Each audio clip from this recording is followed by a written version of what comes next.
Olá, olá a todos. Mais uma vez aqui fazendo uma transmissão ao vivo pelo Instagram, né? O Dib Espiritismo, que é um perfil no Instagram que eu fiz justamente para conteúdo espírita, né? Dib Espiritismo, óbvio, né? E também para eu poder bater esse papo aqui, né? Já que assim é um espaço que eu fiz, que não está vinculado a nenhuma instituição espírita, então eu fico mais livre aqui. E assim, minha intenção não é exatamente fazer necessariamente fazer uma palestra, né? Quando eu faço assim, mais um bate-papo mesmo, um bate-papo espírita, uma coisa mais livre, né? Não que mais livre, porém dentro dos princípios ético-morais, né? Do espiritismo, claro, né? E aí chamei essa live aqui, né? Um grande abraço para quem estiver vendo a gravação aí no canal Raciocínios Espíritas. E o assunto, antes de entrar, né? Tem um tema específico, né? Que me motivou a live de hoje. Mas antes de entrar no tema propriamente dito, queria fazer só um comentário. Comentário de um comentário, na verdade, que a outra live que eu fiz, né, que foi publicada no Raciocínios Espíritas, sobre a oratória espírita. Aí a minha confreira, né, como se chama assim, Karina Merlo, né, que é oradora espírita, né, palestrante aí, bastante conhecida, muito boa naquilo que faz, né, na oratória espírita. Ela comentou lá, né, dizendo que além para quem por acaso, né, não tenha visto, né, esse da oratória espírita, uma das coisas que eu comentei é que muitos oradores estão colocando as suas formações acadêmicas à frente. Vem aí o cara fazer uma palestra e o cara é doutor em não sei o que, é formado em não sei o que, é psicólogo, é médico e tal. Nada contra a pessoa ser formada, como eu disse, eu também sou formado. Mas assim, como se precisa dar o currículo acadêmico profissional da pessoa para habilitá-lo a ser um palestrante espírita, né? E aí eu mencionei o exemplo de Divaldo Franco, né? Que era datilógrafo, né? Profissão que não existe mais, é um maior palestrante espírita, né? Que uma pessoa pode não ter necessariamente formação acadêmica, mas conhecer o espiritismo profundamente e fazer uma boa palestra, né? Então, assim, que eu expressei como isso me incomoda. Colocar como um pré-requisito, assim, aparentemente, né, essencial, imprescindível, para se fazer uma palestra. Não estou nem falando dos eventos, né, seminário e tal, as palestras normais mesmo. Eu já fui convidado para fazer palestra em centro e as pessoas perguntavam qual é a sua profissão, que eu vou dizer lá na mesa antes, né? O que é que você faz? Sempre tem essa coisa, né? Quando na verdade a gente vai fazer uma palestra espírita, não tem nada a ver, de repente não tem nada a ver com a profissão que a gente exerce, a não ser que a gente vai fazer uma coisa específica, né? Como eu falei lá, né? Um trabalho específico que, eu sobre educação, aí realmente convido educador, sobre psicologia e espiritismo, aí realmente, mas são trabalhos específicos, né? Aí é outra história. E aí Karina Merlo, ela comentou lá, nessa aqui, quando ela também vai fazer uma palestra, pedem o currículo dela. Ela botou currículo entre aspas, né? As pessoas perguntam também, né? E ela é advogada, né? Mas assim, coisa que por mais competente que ela seja na profissão dela, não tem nada a ver com ela fazer uma boa palestra espírita, né? A não ser que ela vá fazer assim, como eu disse, tiver uma coisa específica, as leis divinas, com relação às leis humanas, aí busque especificamente espíritas que trabalhem com a lei, advogados, etc. Aí sim, seria um evento específico, né? Mas, ainda assim, com um evento específico, a questão espírita, já que é um evento espírita, tem que estar sempre acima da questão acadêmica, profissional, né? Mas aí ela vai fazer palestras normais em centro, elas pedem o meu currículo, como ela escreveu lá, né? Eu até brinquei, né, na resposta. Pessoal, daqui a pouco vão pedir o currículo, mandar a gente mandar o currículo por e-mail ou impresso, tomar aqui meu currículo impresso, para eu poder fazer palestra aqui na instituição, né? Já pensou uma coisa dessa?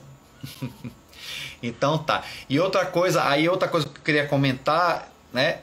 esse gancho, ela perguntou que centro você se refere. Que é isso aí, eu não tinha me referido na hora então é esse exatamente. Eu falei essa introdução aqui para dar tempo, ver se mais alguém entra aí, né, na live e para relembrar, né, o que foi dessa live da oratória. E ela também tocou numa coisa específica no comentário que eu esqueci de botar lá, né, que é sobre as pessoas sempre perguntam de que centro você é, né? Tem sempre essa questão. E aí eu respondi algo que eu vou, né, falar aqui para vocês. Pô, é óbvio, né, que é bom estar vinculado a uma instituição espírita. É evidente, né, normal. É até certo ponto normal. Só que isso não credencia necessariamente o bom palestrante espírita, né? Porque a pessoa, como eu fiz inclusive um vídeo sobre isso, está lá no Raciocínios Espírita, né? Os espíritas descentrados. Porque na verdade a pessoa ser espírita é uma atitude, é até a pessoa adotar um estilo de vida, sei lá, como queira chamar, é uma atitude, é um estudo que a pessoa faz da vida, um estudo que tem consequências na vida prática da pessoa, consequências morais, né?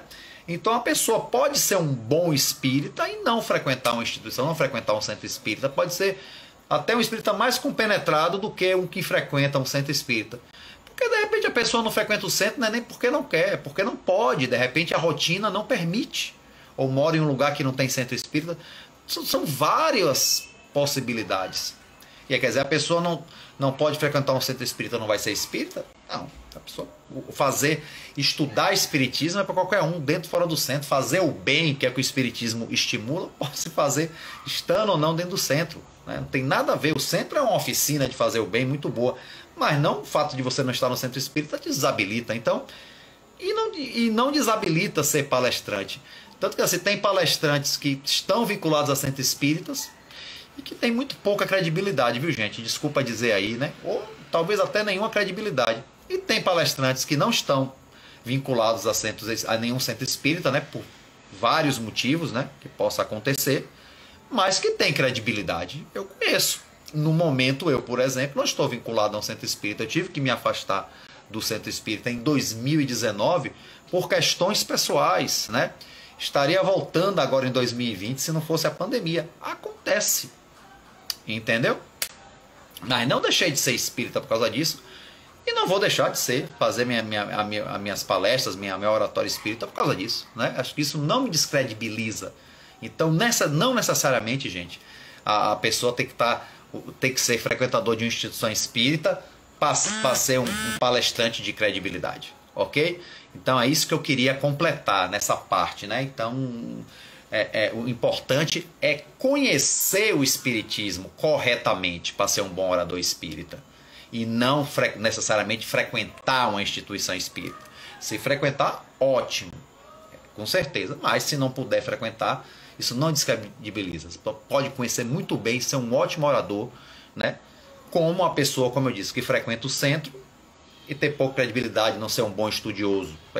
Simplesmente frequentar o centro espírita nem sempre quer dizer muita coisa, viu, gente? Né? Tem grandes trabalhadores nos centros espíritas, grandes estudiosos, mas não necessariamente todos são assim, né? Então, fazendo esse adendo, ok? Bom, mas o tema específico que me traz aqui hoje, né, é mistificação, ok? Então, o que seria mistificação, né? Se as pessoas procurar isso num dicionário, por exemplo, vai dizer que mistificação de criar coisas falsas, né? E essa palavra é muito usada no meio espírita, né? Muito, tanto assim, não digo nem só as pessoas no meio espírita que falam, os livros espíritas, a codificação, né? Essa expressão mistificação, ela é muito usada, né? E acontece muito, né? Mas assim, como acontece a mistificação dentro das lides espíritas? De várias formas, viu? Vamos lá. Vamos por partes. Primeiro, com relação à comunicação com os espíritos. Então, assim, um trabalho mediúnico. É importante não confundir animismo ou fenômeno anímico com mistificação. O que é o animismo, para quem ainda não sabe? O fenômeno anímico, falando de forma o mais simples possível, né, é aquele fenômeno que o médium dá mostras de estar dando comunicação de um espírito, mas na verdade não está havendo comunicação de espírito nenhum. É o próprio médium que está dando essa comunicação. É como se ele estivesse dando comunicação, a grosso modo falando, comunicação de si mesmo, né? Comunicação de si mesmo. Inclusive, gente, eu não lembro agora, oh meu Deus do céu, fugiu, que há uma comunicação, né, eu não lembro quem é agora, que dá uma comunicação mediúnica, isso está em um livro espírita, e que na verdade a pessoa dá uma comunicação, aí parece uma comunicação espiritual de alguém que já existiu, mas na verdade era ele mesmo na encarnação passada. Veja bem, ele entrou num transe mediúnico, né? Hoje eu esqueci a fonte, me perdoe. Ele entra num transe mediúnico, né? E sua mente retorna à consciência da sua experiência encarnatória anterior, da encarnação passada.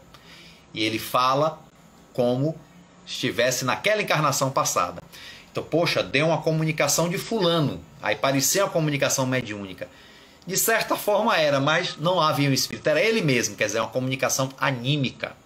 Que ele assumiu a sua condição na encarnação passada. Muito interessante esse fenômeno, gente. Muito interessante mesmo, né? Então, assim, muita gente pode dar comunicação anímica, mas é coisa lá da cabeça da pessoa, algumas... Não necessariamente, nesse caso, no transe, retornar à condição da encarnação passada. Isso aí é uma situação até especial. Mas coisas mesmo que estão na cabeça do médium, ele entra em transe, e aí ele mesmo põe aquilo para fora, até por uma necessidade interior mesmo. Então, assim, o animismo não é necessariamente ruim, não. Porque com o animismo, o médium antes trabalha as questões dele. Né? Como é que ele vai dar passividade de uma forma, né, equilibrada para outro espírito, somente espírito perturbado, obsessor, se ele não está resolvido primeiro com ele mesmo? Então a comunicação anímica bem trabalhada acaba até por ser terapêutica ao médium, né? Então animismo não é mistificação, não é uma mentira, é um fenômeno real, mas não é uma questão mediúnica. Mistificação é se o médium fingisse que estava dando uma comunicação. Quer dizer, não tinha animismo, não tinha comunicação, nem espírito desencarnado nenhum. Aí é uma mistificação. Está mistificando. Bom, é só isso que é mistificação? Não. Um espírito, realmente a pessoa pode dar uma comunicação, dar uma passividade de um espírito e esse espírito mistificar. Como é que ele mistifica, gente? Como é que ele mistifica? Assumindo, por exemplo, identidade de espíritos veneráveis. Quantos aí dão comunicação se dizendo Bezerra de Menezes, falam palavras bonitas, realmente, quando é comunicação psicográfica, escrevem realmente muito bem, palavras bonitas, quando é psicofônica, né, falam palavras bonitas, mas aí quem é atento, quem estuda mesmo espiritismo, e nesse caso específico, o livro dos médiums, está atento, percebe quando essa comunicação não se trata de um espírito benfeitor, muito menos Bezerra de Menezes, porque vai ver o conteúdo da comunicação, né? Vai ver o conteúdo, né? Apesar das palavras bonitas, as palavras bem colocadas, né? Porque tem muita gente no mundo aí encarnado de mau caráter, mas que fala muito bem, que convence muito bem os outros de que é uma boa, que é uma pessoa correta, não é? Não é diferente no mundo dos espíritos, meu querido. Não é diferente, meus queridos, minha querida. Então, não é diferente. O espírito também se faz passar por alguém respeitável, passa essa comunicação, e aí as pessoas desavisadas e com pouco estudo doutrinário podem cair numa armadilha. Para começar, o próprio médium tem que estar atento, né? Porque a energia do espírito que não é benfeitor é uma energia diferente. Então, o próprio médium já deve perceber isso aí, né? Mas às vezes o médium ainda é tão pouco educado ainda, mediunicamente, o espírito ele é tão ardiloso que já consegue enganar o próprio médium. Acontece, né? Por isso a necessidade que se fala tanto dos médiuns estudarem. Se quem quer que seja no espiritismo tem que estudar, o médium ostensivo tem mais ainda, né? Sobretudo o livro dos médiuns, sobretudo o livro dos médiuns e outros tantos livros bons, sérios, que digam respeito à mediunidade, ao desenvolvimento da mediunidade, à educação mediúnica, que não adianta só desenvolver, tem que educar, né? E tudo que diz respeito à mediunidade. Então é necessário para que comece o filtro do médium nessa mistificação. E depois de quem está ouvindo, né? Muitas vezes, se for um trabalho de desobsessão, tem lá a figura do doutrinador, né? Ele saber, né? E muitas vezes, gente, são coisas assim muito sutis. Às vezes você lê uma comunicação dessa, você, poxa, não tem nada demais, está falando coisas, né? Às vezes são coisas nas entrelinhas, gente, são muito sutis. Inclusive, tem no livro dos médiuns, eu até coloquei aqui, né? Com a mensagem que tem no livro dos médiuns, atribuída a Vicente de Paulo, né? Uma alma nobre, que escreve também na codificação e que Kardec faz uma análise, né? Eu não vou ler a mensagem, vocês vão lá no livro dos médiuns, em comunicações apócrifas. Nossa, apócrifas. Rapaz, eu tenho uma dificuldade de falar essa palavra. Comunicações apócrifas. Apócrifas não, gente, pelo amor de Deus. Pelo amor, não, para. Sai. Apócrifas, né? Que são comunicações, na verdade, são mistificações nas comunicações mediúnicas, aqui especificamente na psicografia. E aí tem lá, vocês vão lá no livro dos médiuns e vejam lá a primeira mensagem logo, né? Que o Espírito fala que tem lugares na Terra do quais vocês não têm conhecimento e que um novo lugar vai ser conhecido, vai haver uma nova descoberta, ou seja, ele ensinou a descoberta de um novo continente. Quer dizer, aonde vai ser esse continente? Vai brotar da Terra? Fosse uma ilha, tudo bem, né? Tem lugares realmente na Terra que ainda são indevassados, mas um continente inteiro, né? Até Kardec questiona a questão da linguagem, né? Muito pleonasmo, muito exagero, muito floreio, mas aí pode ser coisa do médium, não necessariamente o espírito. Ele argumenta, pode ser a questão do médium, né? Mas aí ele vai mais profundo na análise, né? E aqui ele diz, né? Cadê aqui? Então ele fala... cadê aqui, gente? Desculpa. É o espírito que dá a ideia. Então, assim, lugares ignorados, um novo continente é descoberto, né? Para um espírito que se qualifica de superior, é da mais profunda ignorância. Quer dizer, aí ele diz, é possível que para além de regiões glaciais se descubra alguns cantos da terra desconhecidos, né? Mas dizer que essas terras são povoadas e que Deus conserva ocultas ao homem a fim que não levem para lá suas instituições, é acreditar demasiado na confiança cega daqueles que semelhante absurdo são propinados. Então, assim, são sutilezas, gente, desse texto, né? Sutilezas, né? Eu estou falando aqui muito por alto, mas são sutilezas que Kardec capta, né? E Kardec, então a gente tem que buscar ter esse senso crítico, captar essas sutilezas, né? E ele mostra outra mensagem realmente também atribuída a São Vicente de Paulo, mas que aí sim demonstra realmente a linguagem, o conteúdo de um espírito superior como o Vicente de Paulo é, né? Então aqui tem várias, né? Essa do livro dos médiuns tem várias, assim, é um bom exemplo para a gente dessas sutilezas de mensagens, dessas mensagens vou ter que falar a palavra de novo, gente, né? Terrível, apócrifas, né? Que na verdade são as mistificações, né? No caso as que são psicografias, mas essas podem acontecer também na fala psicofônica, né? Então, assim, estão aí as mistificações dos espíritos para confundir a nossa mente. Espíritos pseudo-sábios, né? Pseudo-sábios que demonstram sabedoria, mas não têm grandeza espiritual, né? São intelectualmente grandíssimos, né? Mas não tem assim a sabedoria espiritual, a questão moral principalmente, não é? Se comprazem na enganação. Bom, agora há também, né, nessa questão das mistificações, algumas obras mediúnicas, né? Alguns livros inteiros espíritas que são grandes mistificações, ou melhor, obras literárias ditas espíritas, ditas, né? tanto de autores encarnados acontece, mas a maioria é mais de cunho mediúnico. Cunho pelo espírito tal, médium tal. E aí você vai ler aquilo ali, gente, e aí poxa, muitas vezes são coisas muito floreadas, são coisas assim que é atraente para quem lê. A pessoa gosta, acho que ele sabe que a pessoa, quem lê, vai gostar de ler aquilo. É atraente. Por isso que essas obras muitas vezes fazem sucesso, mas são grandes mistificações. Então alguém está dizendo aí, diga o nome de alguma dessas obras, Ribe? Não vou dizer, gente, eu não vou dizer, eu acho que fica ao senso crítico de cada um.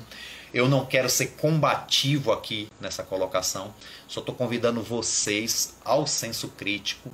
Se vocês estudarem bem o Espiritismo, estudarem a codificação, né, Livro dos Médiuns, nesse caso específico, né, vocês mesmos perceberão quando se depararem com uma obra dessas. Mas tem muita obra psicografada, né, atribuída inclusive a espíritos venerados. Uma vez eu peguei um livro de um médium que eu nunca tinha ouvido falar, não por isso, porque não precisa ser médium famoso para ser correto, não, né? Não precisa, senão só Chico Xavier, só Divaldo, só Ivone, não.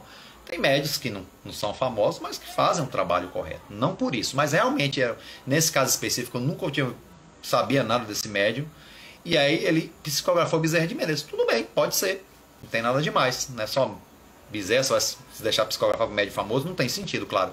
Mas foi o conteúdo do que eu falei, gente, isso aqui não é Bezerra de Menezes. Me desculpem, eu na época frequentava uma instituição espírita, levei lá para apreciação dos meus amigos, lá dos confrades, e realmente todo mundo chegou à conclusão que aquilo ali não era Bezerra de Menezes. Não era. Então, há obras mediúnicas. Essa eu poderia até dizer o nome desse médium, mas realmente me fugiu, tem muito tempo, mas o fato em si ficou na minha cabeça. Então, assim, uma grande mistificação literária. E tem outras aí, gente, que fazem até sucesso. E que o médium é famoso. Os supostos espíritos também são famosos. Porque, como eu disse, a mistificação pode ser de parte a parte. Pode ser do médium, que mistifica e não tem mediunidade nenhuma, é pura mistificação. Ou pode ter a mediunidade, a psicografia, e o espírito ser mistificador, e o médium não ter esse filtro e publicar e estar aí, né? Como essa pseudo-psicografia de Bezerra de Menezes, nesse livro, que realmente o senso crítico demonstrou que não era ele, tanto que esse livro meio que sumiu das prateleiras, né? Eu acho que ele ficou tão nada a ver que realmente, pelo menos aqui na região metropolitana de Salvador, nunca mais o vi por aí, né? Mas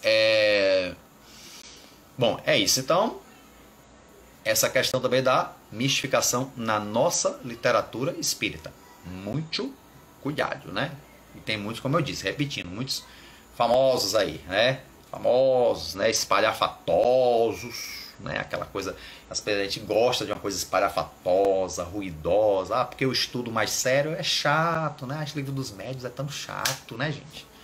Tem que estudar esse Livro dos Médiuns, é tão chato. Eu prefiro ler esse autor espírita, que a leitura dele é mais alegre, mais dinâmica, tem mais floreio. Isso é melhor, né? Para entrar na minha mente, eu prefiro. Eu acho muito chato para começar a ler a codificação. Que pena para você, meu amigo ou minha amiga que pensa assim, né? Eu só tenho... Quem sou eu para condenar ninguém? Mas realmente não posso me furtar essa observação, né? Só orar, né? Para que sua mente possa dar um lampejo, né? Vamos dizer assim. Outra coisa, gente, né? No campo das mistificações que eu vejo aí, né? Inclusive, tem um negócio que eu fiquei meio relutante de comentar, mas eu vou comentar, né? Eu fiz a live lá com Paula Viana no Semente, do canal Semente do Amanhã, e também no canal TV 7, né? Que está fazendo estudo do livro Brasil, Coração do Mundo, Pátria do Evangelho. E eu fiquei num capítulo que teve que comentar o tal de Jean Baptiste Rostang, que é, para a maioria dos espíritas, gente que eu conheço, um ilustre desconhecido. Eu tomei conhecimento dele há uns 20 anos atrás, eu acho. Mas assim, tanto não me interessou que eu esqueci. Quer dizer, eu esqueci, engraçado, eu tive que estudar sobre ele. Aí quando eu fui pesquisar sobre ele, eu lembrei que eu sabia em outro tempo, só que eu esqueci que eu sabia, que ficou desinteressante. Eu lembro que eu estava lá na FEB, na Federação Espírita da Bahia, que eu participava de muitos eventos lá, principalmente eventos ligados às juventudes espíritas, né? E aí eu vi um amigo meu comentando, né? A encarnação... Jesus não era encarnado num corpo físico, ele era uma materialização, né? Isso justificaria ninguém saber da infância, da juventude dele, que ele se materializou, né? Então toda aquela história que ele teve, que tem a mãe dele, Maria, o pai, né? Tudo isso é história, né? Que Jesus era um agênere, como se chama, como Allan Kardec chama, espíritos que se materializam a ponto de ficar parecendo pessoas encarnadas, um agênere, né? Então Jesus seria um agênere, seria eu achei essa teoria muito absurda, gente. Realmente, né? Essa teoria está na obra de Rustang, né? Do que ele escreveu assim, só para esclarecer, né? Foram psicografados 4 evangelhos por uma única médium belga, coordenado por esse rapaz, o Jean-Baptiste Rustang, né? Que era um famoso advogado na época, inclusive, né? E espírita, estudioso de Kardec, inclusive, né? Estudioso de Kardec. E aí ele coordenou, né? Ela psicografou os 4 evangelhos, os espíritos eram os 4 evangelistas, Mateus, Marcos, Lucas e João, né? E ainda tinha a coordenação espiritual de Moisés e João Batista. Então, gente, um negócio assim espalhafatoso, né? Mas mesmo assim, isso aí foi para a FEB, né? Tanto que fazia parte dos estudos da FEB estudar a codificação kardeciana com os 4 evangelhos de Rustang, né? Que se chamava Revelação da Revelação. Imagine. Eu tentei ler gente, e realmente a leitura não me agradou nem um pouquinho. Rebuscado, prolixo, sabe? Kardec faz um comentário sobre isso na revista Espírita, mas ele faz um comentário bem assim, tranquilo, ele é um gentleman, né, Kardec? Disse que o livro era muito prolixo, que botou em 4 podia caber em 1. Mas será mesmo que tem lógica? Quer dizer, ele foi puxando o nosso discernimento, ele não afirmava. Essa coisa de Jesus ter sido uma materialização, não ter sido encarnado, quer dizer, seria negar todo o sacrifício dele, né? Quer dizer, ele estava ali sendo hipócrita, dizendo que estava ali sofrendo, ele sendo machucado, açoitado e sendo crucificado, e ele fingindo aquilo tudo ali, seria uma tremenda de uma hipocrisia, né? Então, assim, em 4 livros colocados por uma médium, quer dizer, foge totalmente à universalidade de Allan Kardec, que foi para compor a codificação, foram vários médios, em vários momentos diferentes, em países diferentes, né? Para que se tivesse um caráter universalista. Então, em Rustang, uma médium só faz esses 4 livros, quer dizer, uma mistificação, gente. Então, para mim, isso foi o mais forte da mistificação que já houve no movimento espírita, que estava lá arraigado na Federação Espírita Brasileira, né? Fazia parte, né? Era cláusula pétrea, né? Tanto que por isso mesmo, alguém lá atrás que tinha influência botou isso como cláusula pétrea, esse estudo, e aí foi difícil tirar, né? Por isso que demorou tanto. Parece que só conseguiram retirar agora em 2019, imagine. Agora sim, estava lá, mas há muito tempo que a maioria dos espíritas não levava isso a sério, eram poucos, tanto que ele era um ilustre desconhecido. Eu até tomei conhecimento dele, como eu falei, e depois esqueci, porque ficou uma coisa realmente desimportante, né? Mas volta e meia aparecia um dito rustanguista aí para argumentar segundo isso, né? Então, de vez em quando aparecia, pelo menos entre o pessoal mais lá da federação, né? Mas assim, na maioria, aqui na Bahia mesmo, quase ninguém conhecia, né? Mas demonstrou que foi uma coisa que influenciou muito, infelizmente, o movimento espírita, que era imaturo, né? Como diz, o espiritismo cresce com a ciência, né? A ciência lê-se, não é só a ciência experimental de laboratório, mas o conhecimento científico. Então, quando o espiritismo foi crescendo em conhecimento, foram superando as coisas que não tinham nada a ver. Então, superou-se também esse rustanguismo, que já estava superado há um tempo, né? Só foi uma coisa mesmo institucional, consegui tirar agora da FEB. Mas você vê aí uma grande mistificação literária, e que ficou tanto tempo lá dentro da federação. Quer dizer, nem a federação foi imune a essa questão da mistificação. Por isso que, acima de tudo, o nosso senso crítico, né? E, acima de tudo, nós estarmos ligados à codificação, justamente por isso, porque a codificação não bitola a gente. Muito pelo contrário, né? Kardec buscou sempre o universalismo e nunca fechou, nunca não, algumas questões fecham, porque realmente são questões que não tem muito para onde ir, né? Tem coisas que são e pronto, concordo. Mas tem muitas outras questões na codificação que Kardec não fecha, não. Deixa pra gente também, ele meio que passa a bola pra gente também pensar, poxa, será que é por aqui mesmo? Porque a gente na codificação com atenção sabe disso, né? que exige, não é só leitura. Ler a codificação é ler e refletir e muitas vezes buscar até outras fontes. Quer dizer, a codificação, o Espiritismo começa na codificação, mas não para na codificação. Quer dizer, amplia o nosso conhecimento, estimula para que a gente saiba mais. Então, por isso que é importante, né, a gente estar ligado na codificação para não cair nessas mistificações, né? Então, foi isso. Então, essa mistificação... E eu falei com veemência, né, lá na live. A minha mistificação, me desculpe se tem algum tanguista assistindo. Peço até desculpa agora se tiver algum, me desculpe, mas é uma codificação que para mim só serve como curiosidade da história do Espiritismo. E mais nada. Ok? E uma última coisa que eu queria tocar, deixa eu ver como é que está aqui, no tempo, né? No campo da mistificação, é algumas coisas na nossa internet, né? Gente do céu, como no YouTube eu tô achando pessoas dando cursos de desenvolvimento mediúnico. Eu vi mesmo um canal, um senhor muito distinto. Você frequenta o centro espírita, mas não desenvolve a mediunidade? Não vê nada, não ouve nada? Vamos fazer ele promove um curso para a pessoa desenvolver a mediunidade. Quer dizer, o curso lá, ele oferece gratuito. Mas tem uns links para outras consultas com eles que já é pago, né? Então a pessoa se utilizando de coisas espíritas já para se promover, e se promover começa, não tem nada demais a gente trabalhar para ganhar dinheiro, gente, mas o espiritismo, os princípios espíritas não são para enriquecimento monetário, né? A Kardec nos deu esse grande exemplo, ele nunca procurou se favorecer financeiramente com o espiritismo. Nem Chico Xavier, que tudo que ganhou com a venda dos seus livros foram sempre convertidas à federação, à caridade, à Federação Espírita, né, à caridade, né? Então esse rapaz aí, ele faz um curso gratuito, desenvolver a sua mediunidade, mas tem um link para outras coisas dele, consultas, sempre na área de espiritualidade. Então fazendo mercantilismo com os princípios espirituais, com os princípios espíritas. Há outros até que são legais, gente. Realmente há outros youtubers, né? Como uma moça que eu vi, né? Não vou dizer o nome, mas essa já é legal. Ela faz a coisa totalmente gratuita, os vídeos dela são bacanas, mas mesmo assim, né? Não basta a boa intenção. Será que realmente ela está se colocando numa base segura para estudo de espiritismo? Porque a gente trabalho com mediunidade é um trabalho muito sério, viu?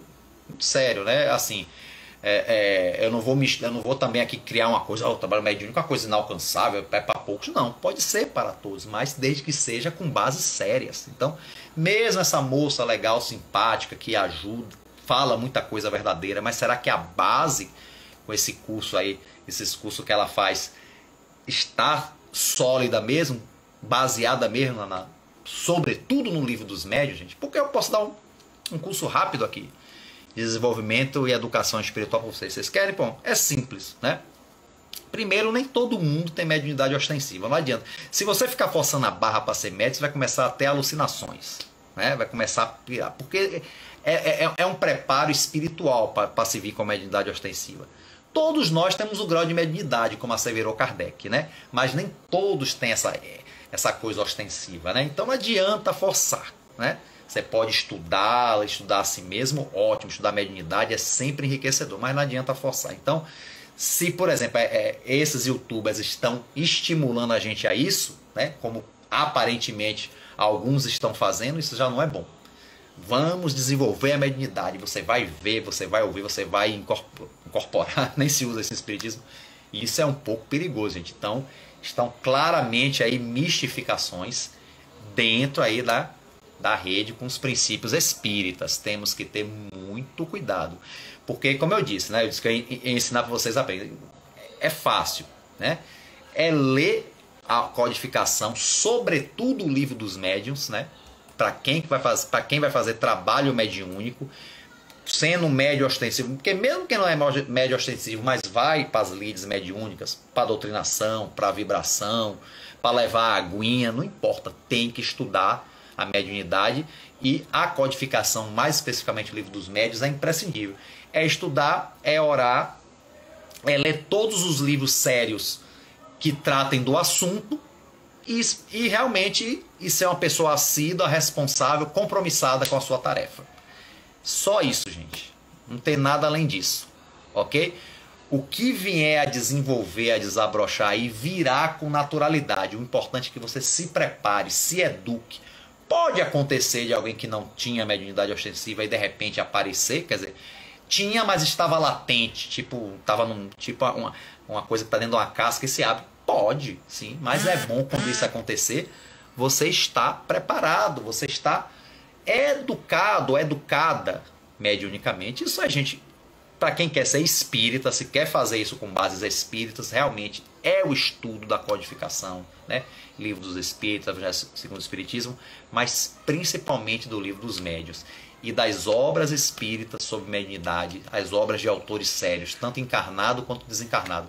Quer dizer, uma obra que eu acho seríssima, indispensável, do autor encarnado. Agora ele já desencarnou, mas quando ele escreveu ele estava encarnado, né? Ele publicou em 79, Diálogo com as Sombras. Perfeito, eu acho que é um livro assim imprescindível para quem vai para essas lides, né? Diálogo com a Sombra é um deles. E tantos outros, né? Mecanismos de Mediunidade é um livro também assim que nos dá uma luz muito grande, né? Com relação ao desenvolvimento da mediunidade de André Luiz, né? Psicografado por Chico Xavier.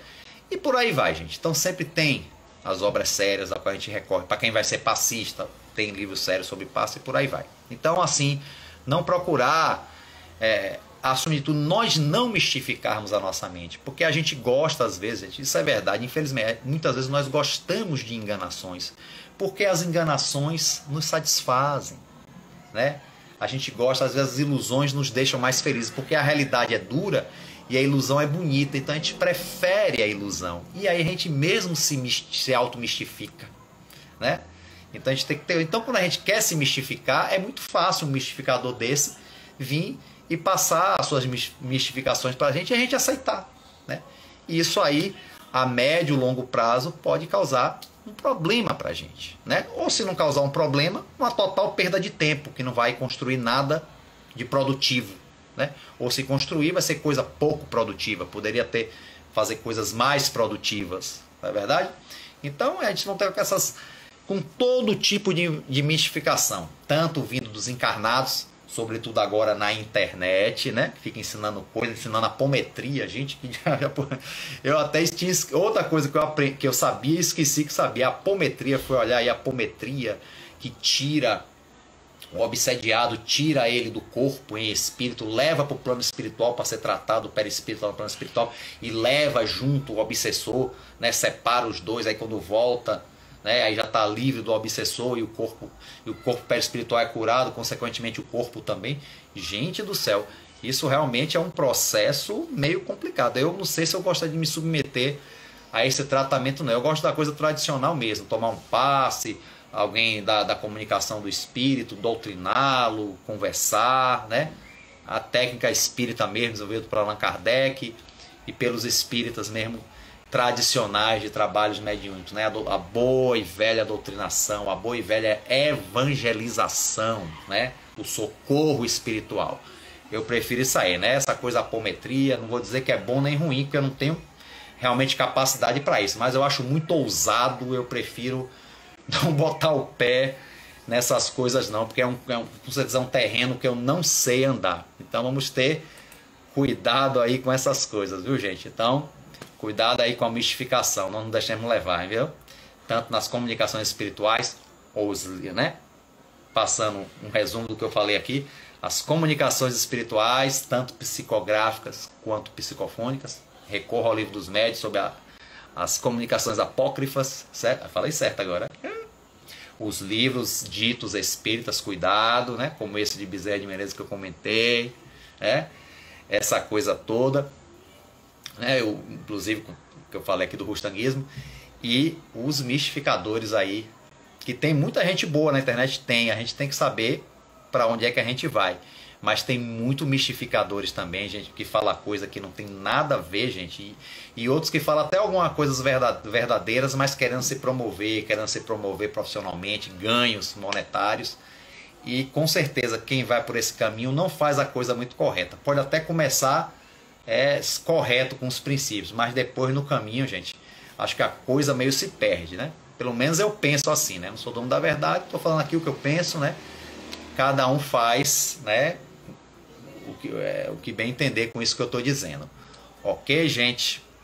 Então tá bom. Então acho que já deu por hoje. Vou encerrando por aqui. Deixa eu ver aqui o horário, né? Vou encerrando por aqui. E se tiver mais alguma coisa de mistificação que eu tenha esquecido, eu faço outra live, não tem problema. Tá bom?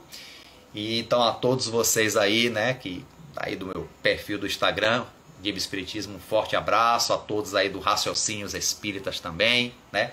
Um forte abraço, né? Discernimento, fé raciocinada, ok? Grande abraço, fiquem com Deus e até a próxima.